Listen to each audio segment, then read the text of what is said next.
Population dynamics.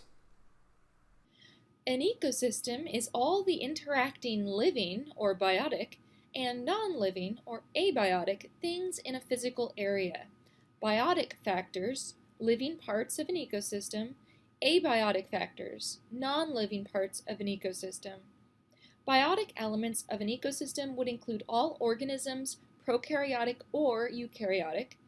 Abiotic elements of an ecosystem could include sunlight, carbon, rocks, water, etc.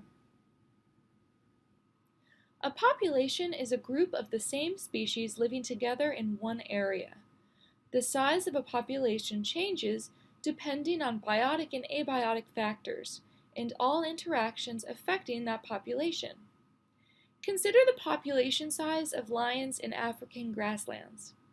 What biotic and abiotic factors would determine how many lions could survive there? What types of interactions are important for the lion's survival? Biotic factors include the number of prey animals present, the number of hyenas, the number of other big cats, and the amount of grass for prey to eat. Abiotic factors include sunlight, water, and temperature. Interactions include predator-prey, competition, and parasitism. Populations and ecosystems increase when new organisms are born and when organisms move into the population. Populations decrease when organisms die or when organisms move out of the population. Illegal poaching of elephants for their ivory tusks severely decreased many elephant populations. Some of the abiotic and biotic factors that impact rates of population growth include resources, the availability of food, water, shelter, and habitat; community interactions, predator-prey interactions, competition and symbiosis; and interactions with the land and weather. If the factors on the previous slide do not inhibit population growth, then every year there would be more births than deaths. A graph of population growth could look like this depending on the growth pattern. Resources impact population size. When resources are readily available, population size will increase. When resources are not available, population size will decrease. Limiting factors are abiotic or biotic factors that limit a population to a particular size in an ecosystem. The population size that can be reached in the presence of limiting factors is the carrying capacity. Water may be a limiting factor for these populations. Examples of limiting factors. When there's not enough usable nitrogen in the soil, plants don't grow well because they can't make proteins or nucleic acids. Usable nitrogen is the limiting factor.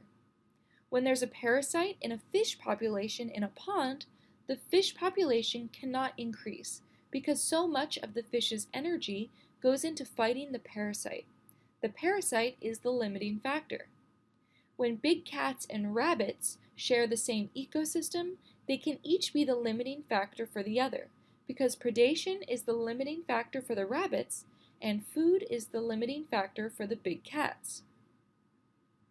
When a population size is maintained near its carrying capacity, the graph of population size over time may look like the one below. The population size is fluctuating around a carrying capacity. Logistic growth. The population size that can be maintained with a given amount of resources is the carrying capacity. Populations that are limited in resources experience logistic growth. In interspecific competition, the best competitor will gain access to additional resources and experience a population increase. The weaker competitor will not have access to necessary resources and will experience a population decrease. Lions and hyenas compete for killed game. If lions prevent hyenas from taking their kill, then lions will eat more food and have a stable or increasing population. Hyenas will eat less food and will have a decreasing population. Intraspecific competition occurs between members of the same species. These polar bears could be competing for a female to mate with, for food, or for territory. Intra means within. When a species is introduced into an ecosystem for the first time, its population may grow exponentially until some factor in the environment begins to limit that growth.